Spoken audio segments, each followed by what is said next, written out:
It's time for this week's episode of Brandon Sports Talk, featuring in-depth interviews from those who are trending in the world of athletics. And now, here's the host of Brandon Sports Talk, Brandon Pate.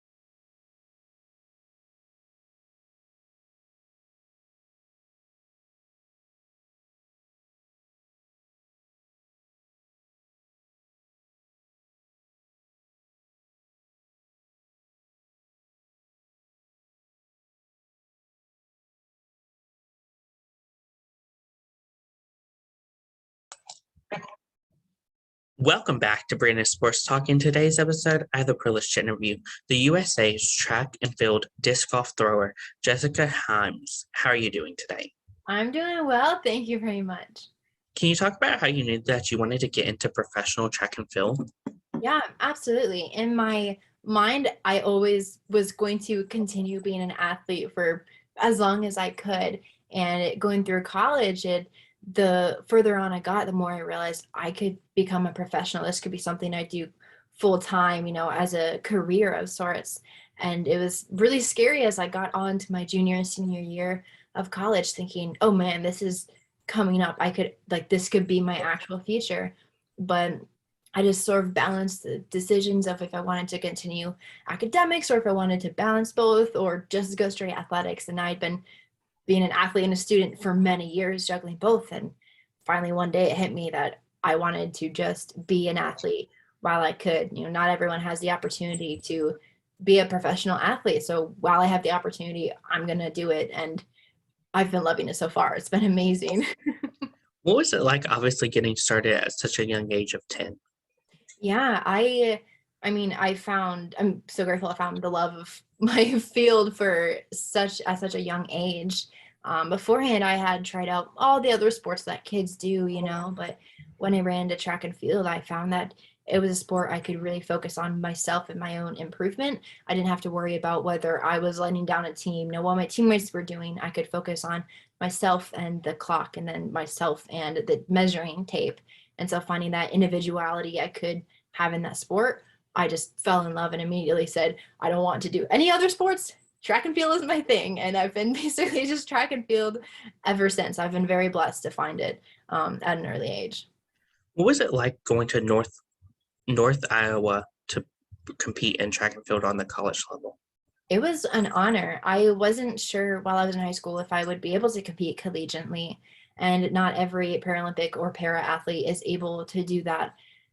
So when my friends were at the age where they thought, man, I'm going to start looking at colleges and I'm going to start talking to the coaches, I thought, okay, don't get too excited, Jessica. I don't know if I can do this too, but I talked to a few other universities about my individual goals as a Paralympic athlete, as well as my goals on a college team. And some schools weren't exactly excited to join me as part of their team, but at Northern Iowa, the coaches immediately were just so open and vulnerable and let me know, like, hey, I haven't trained a para athlete before, but I'm so excited for your goals, and we will do everything we can to learn how to best train you and to support your goals. And I was very lucky to find my home there and spend 4 wonderful years being a Panther on the team. It was honestly an honor to be able to compete in college. Of course, what was it like, obviously, competing for North Iowa and getting to put on that jersey? Yes, I love that. I am such a jersey person. I feel like it's so fun to put on a uniform and just be a part of a team. And being able to transition from, my high school athletics, being part of that team, and then to a Panther in college, and I could switch out, the UNI with the USA uniforms. I thought that was so special. And I just love being a part of the team and representing any team of mine on my uniforms. What were some of your accomplishments during your college track and field time?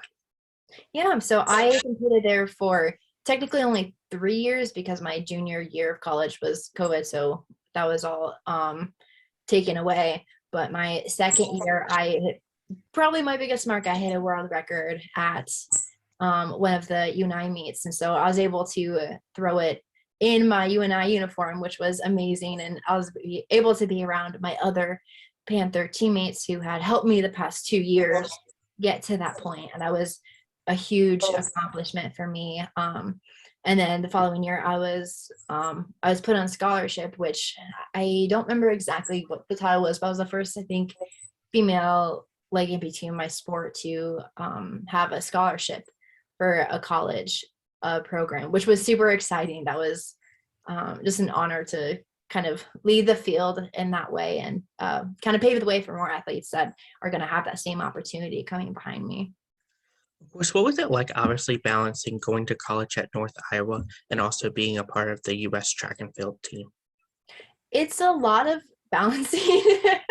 It's, as anyone in college knows, you have so many things going on, and balancing being a full-time student and a full-time athlete, I mean, that can take a toll on anybody. And thankfully, through the past few years, the percentage of Team USA that is represented in college has grown significantly. So I was no longer the only one trying to deal with that.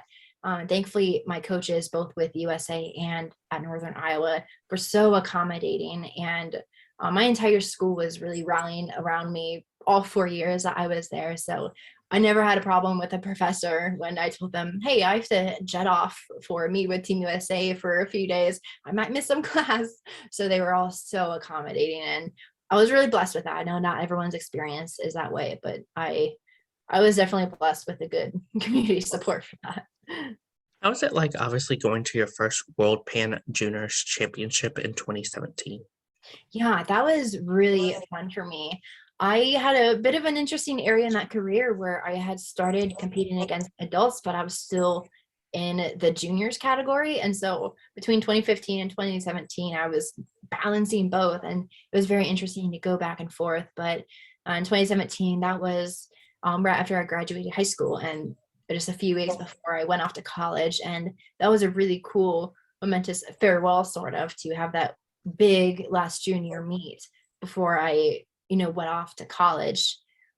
It was a good transition in my head to like, wow, this is amazing. It's a wonderful junior meet. And once this is over, I'm full steam ahead going on to another huge accomplishment and competing in college.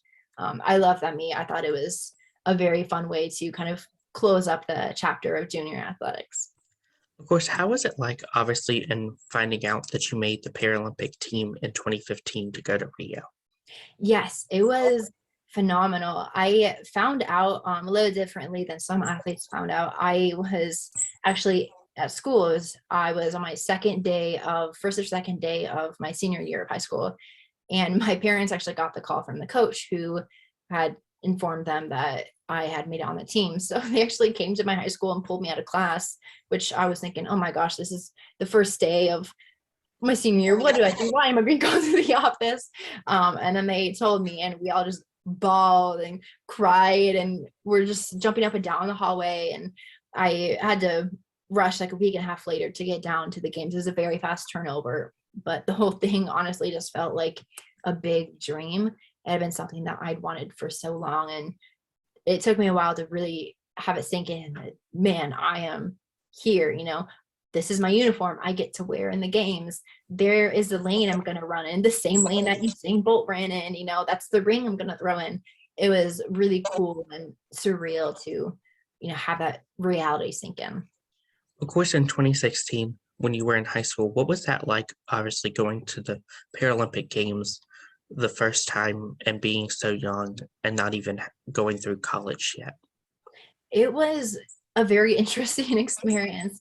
Not every Team USA athlete has that experience, but it was, I was around the best athletes in the world at, what they do. And most of them were a lot older than I was. And in my discus competition specifically, I think I was the youngest by 10 years in Rio, which was just insane to me, all the years that those athletes had been at practice, and many of them had been to a games before. And I came in not really knowing exactly what to expect. So I thankfully had another teammate with me from the US that I could really look up to and ask questions. And, she guided me through, what should we expect? And a lot of the other athletes who have been to games before really mentored us and let us prepare, because it's hard to prepare for an environment that's so insane. But I was very grateful to actually be able to handle it as a little 17-year-old. What was it like, obviously, going to Rio at 17 and going to the Paralympic Games?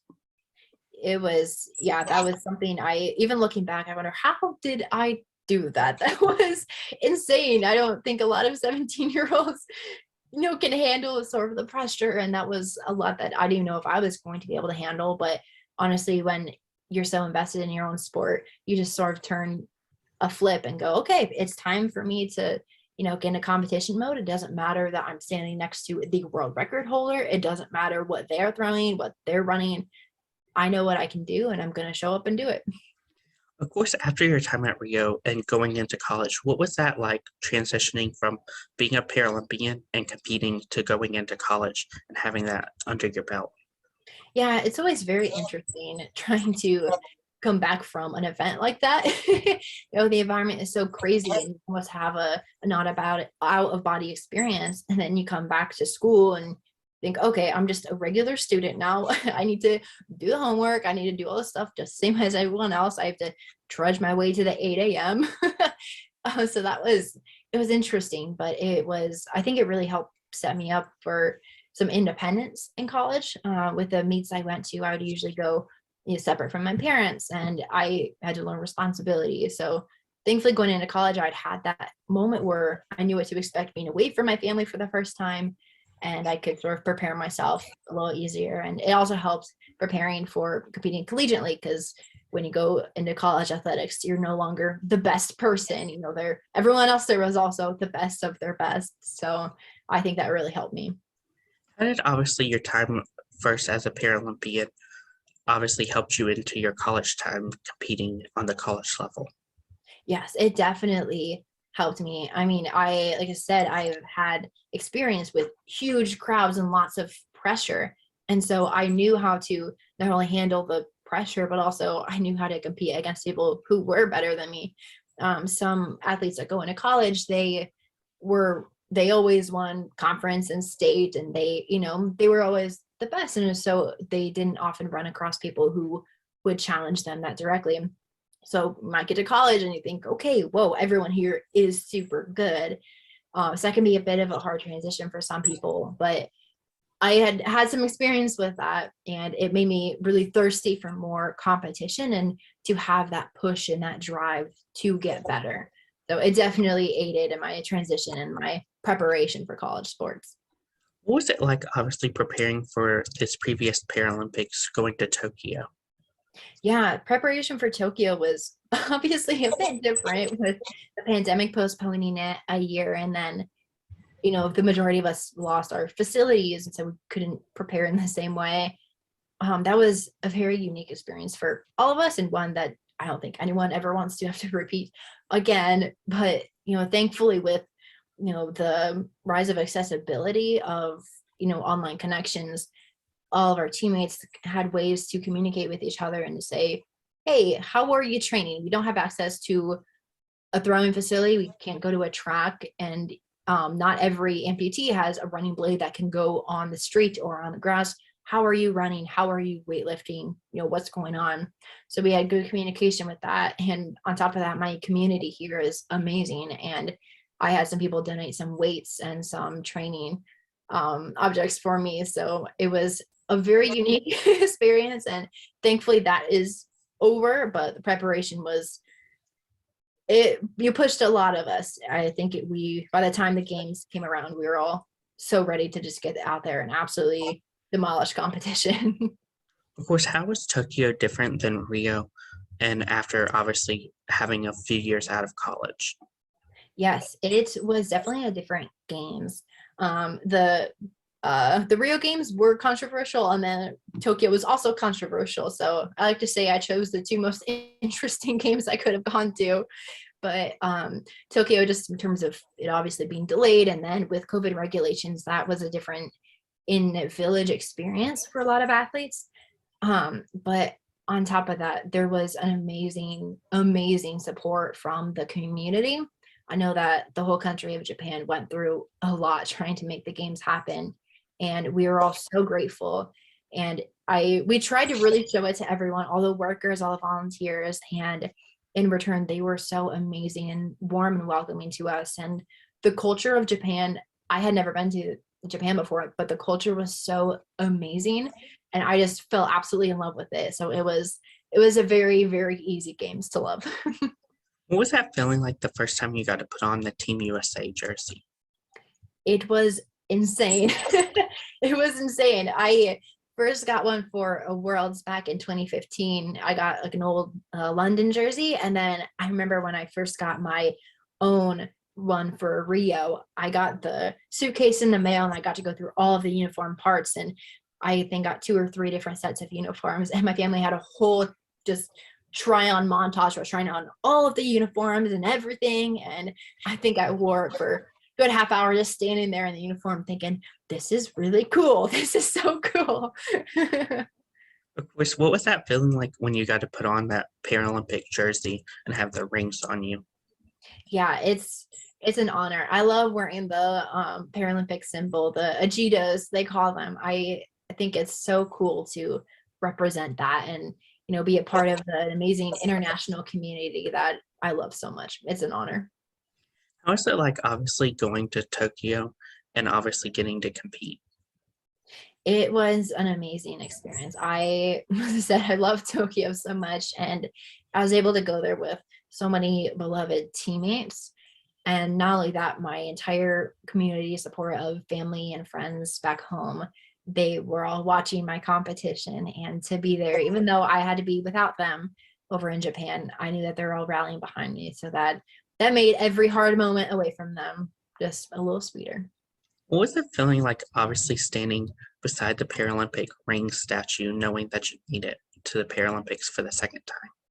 It was phenomenal. I was surprised and not surprised to make my second team. I knew that I had the ability to, but just being there again and, you know, seeing all the logos and actually being there, I had a few moments of, wow, I made it. I not only made it to a games, but I made it to my second games. You know, few people in the world ever get to make it to a Paralympic or Olympic games at all, and then make it to my second. It was a very humbling and amazing experience. What is that feeling like of having obviously the US American flag on your chest and representing US on the Paralympic level? Yes, I love it. It's always an honor. I try to remind myself that I'm not just wearing, you know, a piece of fabric with, you know, cut out stars and stripes. I'm, you know, wearing all the people that I love, and I'm wearing everyone from back home. And I try to represent them in the best way possible, and just remind myself that I'm doing it for them. I'm representing everyone I know and love, and all the people I have yet to know and love. Of course, how is it like obviously living out your Paralympic dream? I love it. I never knew if, you know, I never exactly knew if I would be able to be in this space growing up, and being here as a professional athlete with 2 games under my belt it's surreal at times. I have to pinch myself, remind myself how lucky and blessed and honored I am to be in this position. Of course, can you talk about disc track and obviously what disc throwing and what obviously that represents? Yes, I love my discus. I was a sprinter and a discus thrower, and so going back and forth, there is a strong community. There's a very, very strong track and field community, and as I've gotten better at my sport, I've been able to find more people within that community that have such a strong connection and bond. And every coach and athlete I've come across that has loved the sport has had just the most passion for it. And that's something I love, and I think is so hard to replicate, is the passion for something that you love so, so dearly. Of course, how is it like obviously spinning around and getting ready to throw that ring? Yeah. Ring. Yeah, yes, I'm a spin thrower, which most discus athletes are, and it's a bit of an art form. It's a very graceful and powerful move, and I love watching athletes do it because it looks like a dance. It kind of looks like a dance a little bit. It's very athletic and powerful, but there's a bit of a graceful aspect you need to have too. And it takes years to train to be able to do that. And then to do it well is a whole, whole other monster in itself. And I'm still very much working on it. I got a long ways to go before I'm, satisfied with my throwing, but I love the form. I think it's something that is so unique and really cool to have in a sport. Of course, what was it like obviously throwing at the toppest level of the Paralympic Games?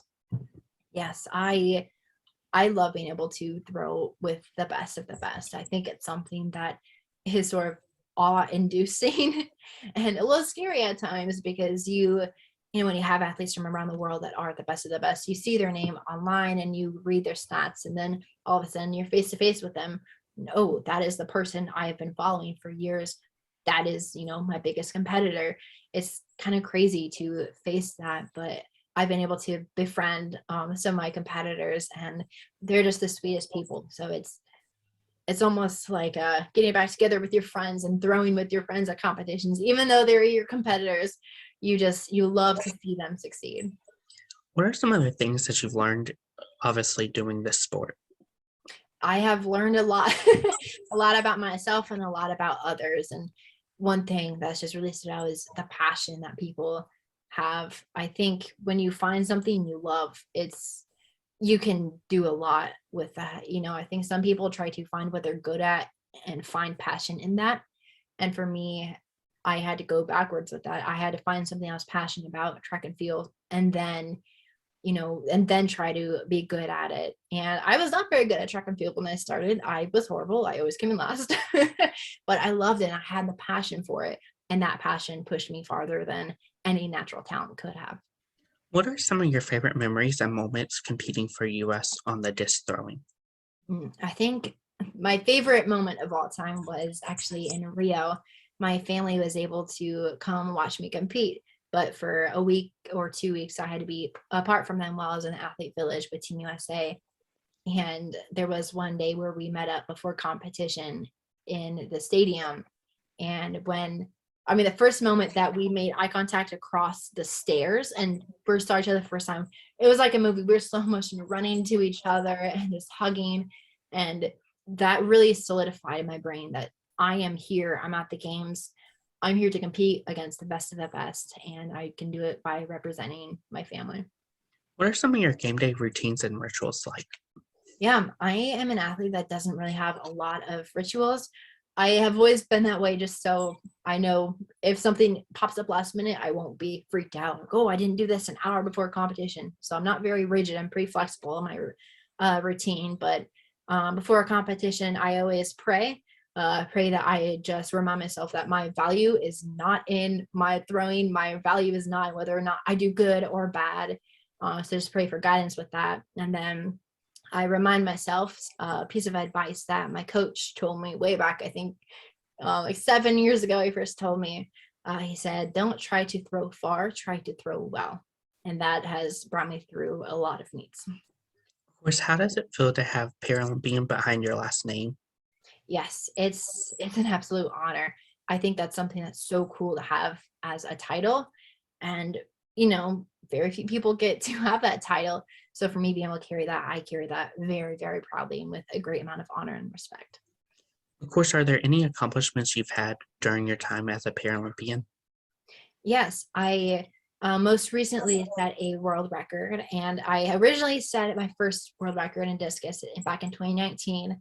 And then my very amazing competitor from Poland beat that in 2020. And then just about 2 months ago, about a month ago, I surpassed that again. So I'm currently the world record holder, and that is an amazing, amazing spot to be in.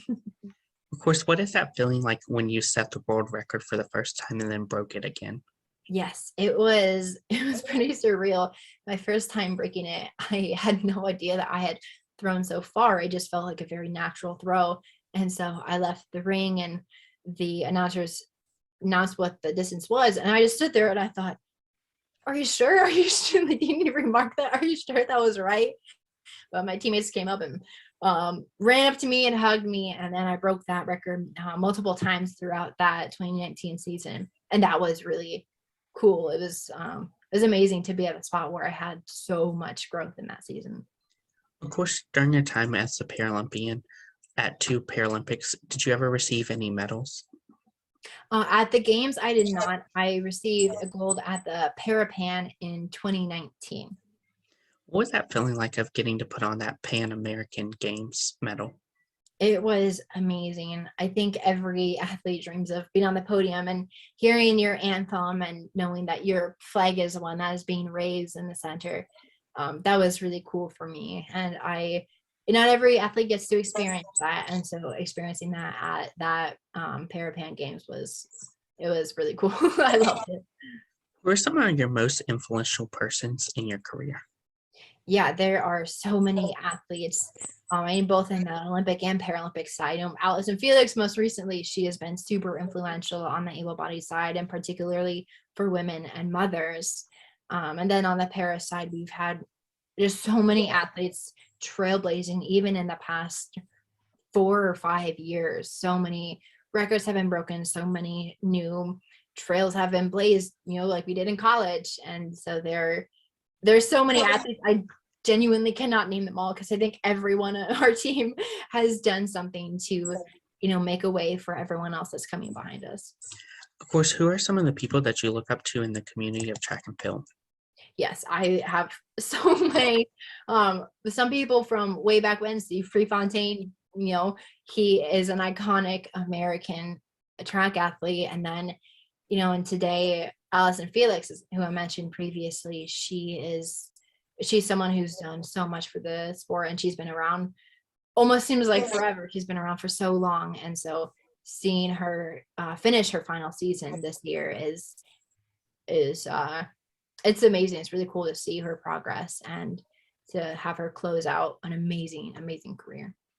What are some of your future plans in your career? Yeah, right now I am training for what could potentially be my 3rd games in Paris in 2024. I will be continuing my training for the next 2/3 years for that, and we'll see if I make the team. Of course, what advice would you give future people that are looking to play on the college level? Yes, I would say fight for your right to compete in the sport you love.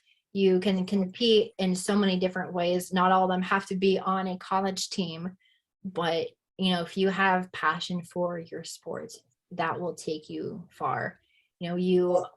Where you are now doesn't have to be stagnant. You can increase and you can get better. And so if you have that passion and love for the sport, you can follow that and you can make a lot of dreams come true. Of course, what advice would you give Olympians and even Paralympians looking to get into the sport of disc throw? Yes, I would totally encourage them to do it because I'm biased, but it's my favorite event of all. For that, I would say have patience. It's a sport that, it takes a long time to get around to knowing well, and most do. That's how it goes, but it's a very technical sport. So, don't count yourself out early. If you find a passion and love for it, have patience, or try to have patience, and there will be a lot of progress in the future. What advice would you give Paralympians and even Olympians looking to go back to the Olympics and Paralympics for the first time or even the second time or multiple times? Yes, I would obviously encourage them to do as much as they can to get the games. There's a lot of sacrifice that goes into being a member of Team USA or any international team. And, if you know that going into it, that there will be risks, but your love and passion for what you want to do, that will outweigh it all. So know the sacrifices you will have to make and then become willing to make them. That's great advice. Where can my listeners find you at on social media? Yes, all of my social medias are at Jessie_Heims, which is JESSIE_HEIMS. I'm on pretty much all the social medias, and that is my handle on them. Thank you again, Jessica Heims, for your interview, and best luck in your future on the track and field side for Paralympic disc golf. Absolutely. Thank you so much. You can find Brandon Sports Talk on Facebook at Brandon Sports Talk, Instagram at Brandon Sports Talk, Twitter at Talk_Brandon, and you can find me on YouTube at Brandon Sports Talk. Don't forget to like, comment, and subscribe. Thank you again, Jessica Heims, for your interview, and best of luck in your future with disc throwing. Thank you. You've been watching Brandon Sports Talk. Please feel free to like, share, and subscribe to Brandon Sports Talk on social media and on YouTube.